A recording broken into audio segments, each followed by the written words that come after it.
In 2006, I travelled to Burma for the first time to explore my family roots and to see where my father was born and raised. During the trip, I noticed the lack of tourism in the country. I wondered whether more tourism would help the situation or make it worse. In 1995, Aung San Suu Kyi called for a tourism boycott after the regime announced its plans to develop mass tourism. The tourist industry is potentially another source of income for the regime, and there have been links between tourism and human rights abuses. But the boycott has come under debate and remains a topic that's far from black and white. While many groups call for the boycott, there are those that promote responsible tourism. I spoke to some of the leading campaigners in the UK, and in early 2010, I travelled to Burma again to see for myself. To go or not to go is an ethical question that every potential traveller should ask themselves.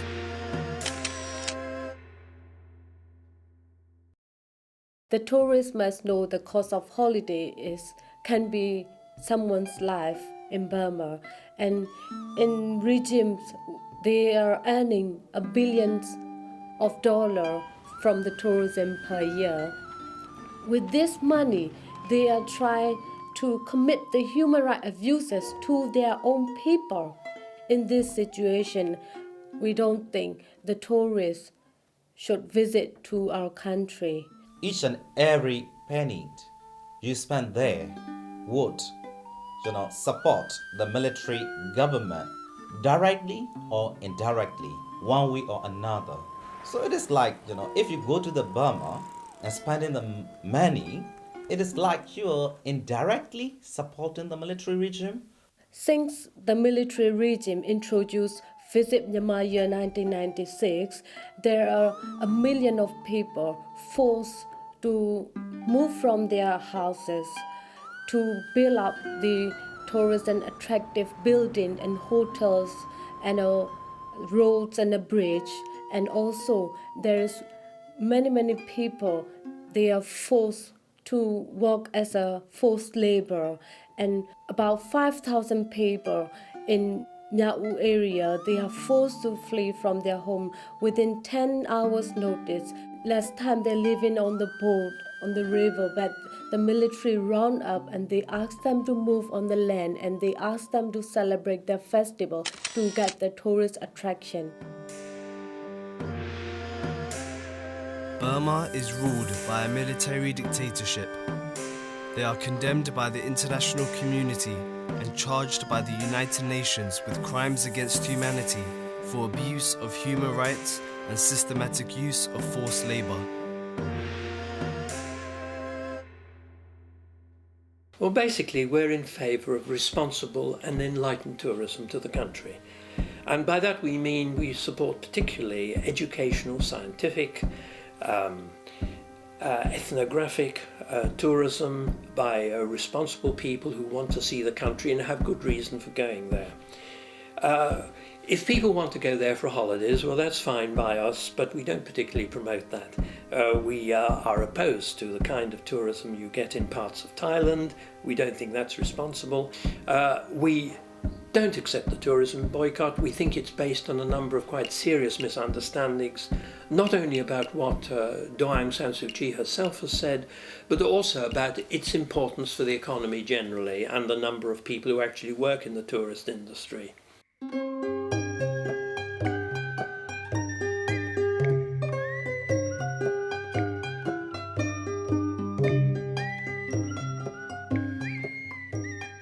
I think they welcome us very much. It's only in Europe that you've had this very strange boycott against travel to Burma, which I think is irresponsible. I think it upsets the people. It certainly deprives a lot of people of earning a living. And I know in my last 2 or 3 visits there, I was so saddened by the number of people I met who said to me, why don't tourists come to us? We have so much to offer. I'm trying to earn a living. Please buy something from my little stall. A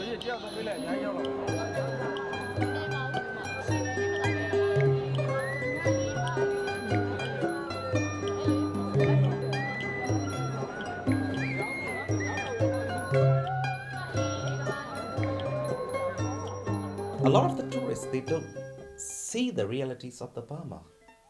They might see the beautifying cities. They might see the people smiling. Of course, yes, according to the culture and tradition, Burmese people are always smiling, including myself. But you need to look at deep inside their mind. You need to look at behind their smile, and then you will see. But for the tourists, they cannot see the reality of Burma. It's really quite wrong to suppose that income from tourism in any way supports or underpins the regime. It doesn't. Their support comes from sales of natural gas, from forestry, timber, precious stones. These are the major industries, not tourism at present. Over 60% of Burmese people live in extreme poverty.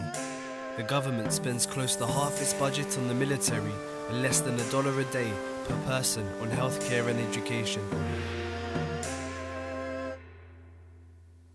Our leader officially once said that I don't encourage people to visit Burma this time, but we would like to welcome the people to our country when democracy restored. So I am also the same position with our leader Aung San Suu Kyi. At this time, please do not go to the Burma as the tourists. Our country depends mainly on the farmers because our country is agricultural country. More than 80% of the population, people are peasants and the farmers, not the tourist guides or the tourist company. If we look at financially, tourism play only the tiny fraction of the GDP. So saying that without the tourist people, a lot of the people will suffer is totally misleading message, and this is not right.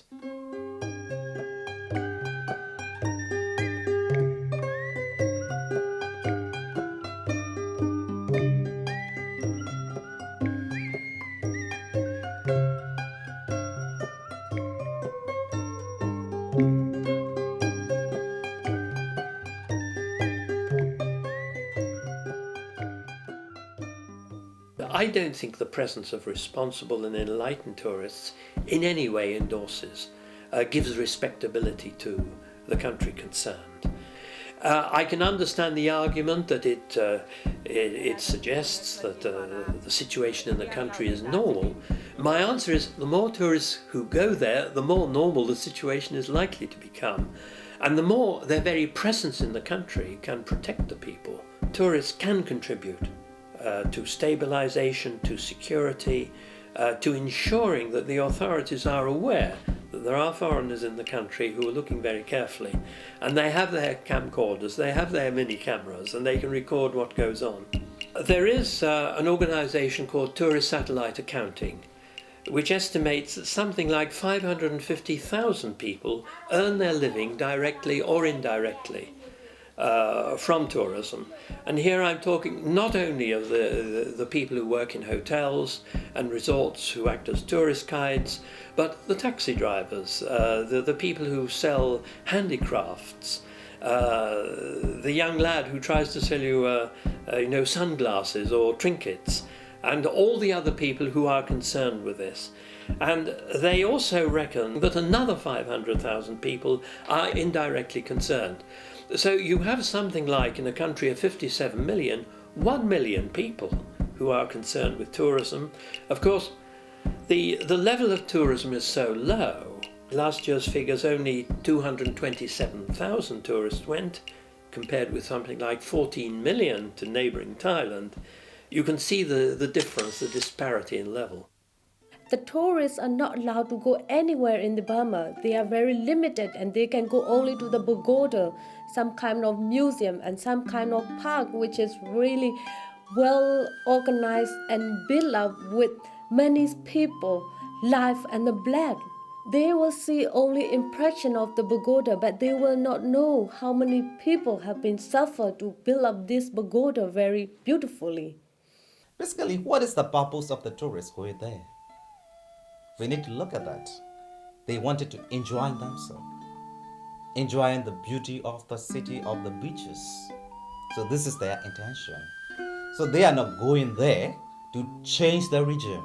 Another thing, our leader, she said that tourists can teach or change in Burma. It is not only insulting the people, but also patronizing.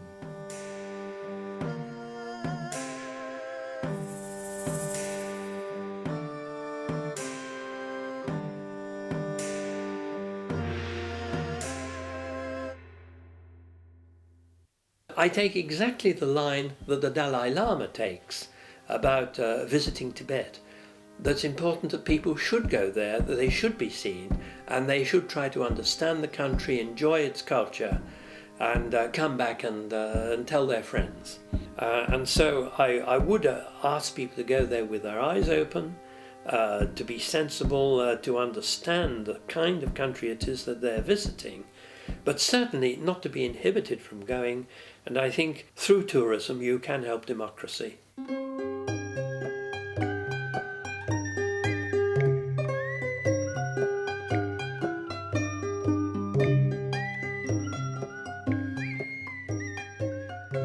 The foreigner can travel to the country for the research, maybe to support our people and for the development of country. But we would like to boycott and we would like to request the tourist people not to go for holiday in Burma.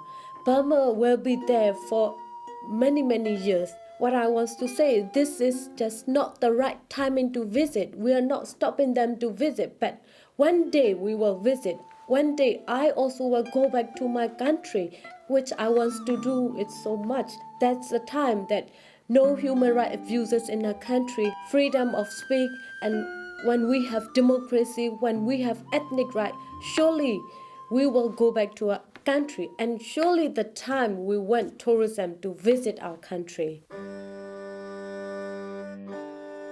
What is clear from the debate is that both sides want the best for the country and do not want to support the military in any way. The debate is crucial.